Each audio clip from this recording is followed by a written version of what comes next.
আসসালামু আলাইকুম এভরিওয়ান। আজকে আমরা এই ম্যাথের সলিউশন দেখব। আমাদের এই চ্যানেলে আপনাদের জন্য বিভিন্ন চাকরির পরীক্ষার বিভিন্ন ম্যাথের সলিউশন যাচ্ছে। কাইন্ডলি চ্যানেলটিকে সাবস্ক্রাইব করে দিন। তো চলুন এখন আমরা এই ম্যাথের সমাধানে নেমে পড়ি।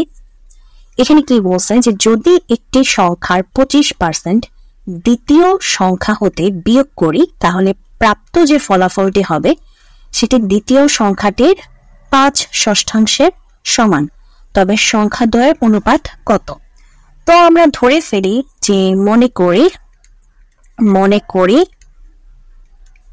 সংখ্যা দুটি হচ্ছে আমাদের x এবং y। হ্যাঁ, আমরা দুটো সংখ্যা ধরে নিলাম x এবং y। এখন আমাদেরকে কি বলছে যে একটি সংখ্যার 25% দ্বিতীয় সংখ্যা হতে, সাপোজ মনে করি আমাদের দ্বিতীয় সংখ্যাটা হচ্ছে y। সো দ্বিতীয় সংখ্যা হতে বিয়োগ, তার মানে আমাদের শর্ত মতে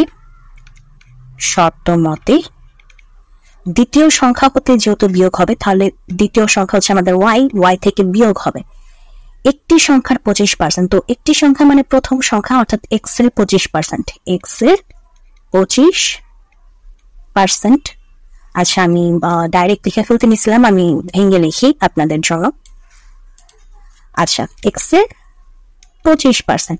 সো এটাই কিন্তু ফার্স্টে বলছে যে যদি একটি সংখ্যার 25% দ্বিতীয় সংখ্যা হতে বিয়োগ করলে, সো দ্বিতীয় সংখ্যা হচ্ছে আমাদের y, দ্বিতীয় সংখ্যা থেকে আমরা প্রথম সংখ্যার 25% বিয়োগ করলাম, করার ফলে যে প্রাপ্ত ফলাফল হবে দ্বিতীয় সংখ্যাটির, আমাদের দ্বিতীয় সংখ্যা কত y, দ্বিতীয় সংখ্যাটির 5/6 অর্থাৎ 5/6 এর সমান। এই যে দেখেন দ্বিতীয় সংখ্যাটির 5/6 সমান অর্থাৎ 5/6 এর সমান।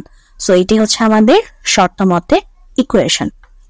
সো এখন আমরা ইজিলি আমাদের ইকুয়েশনটা সলভ করি। কি হবে 25/100। সো এখানে থাকে হচ্ছে 5y/6। সো এদিকে নিয়ে এসে পড়ি 5/6y, আর ওদিকে যদি আমরা কাটাকাটি করে পাঠাই তাহলে হবে হচ্ছে 1/4x। সো এটা যদি আমরা লসাগু করি 6y - 5y, আর এদিকে থাকে 1/4x।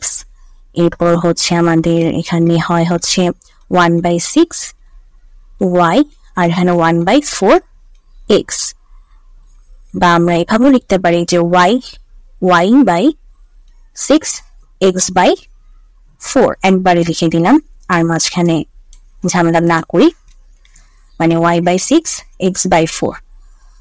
সো এখন হচ্ছে আমাদের কি হয় 6x = 4y, তাই না? 6x = যেটা হচ্ছে x, 6x = 4y। তাহলে আমরা এখানে করি, তারপর হচ্ছে আমরা যদি x/y যেহেতু সংখ্যাদের অনুপাত বলছে, যে আমাদের দেখেন সংখ্যাদের অনুপাত, সো সংখ্যাদের অনুপাত যেহেতু বলছে তার মানে x/y করতে হবে।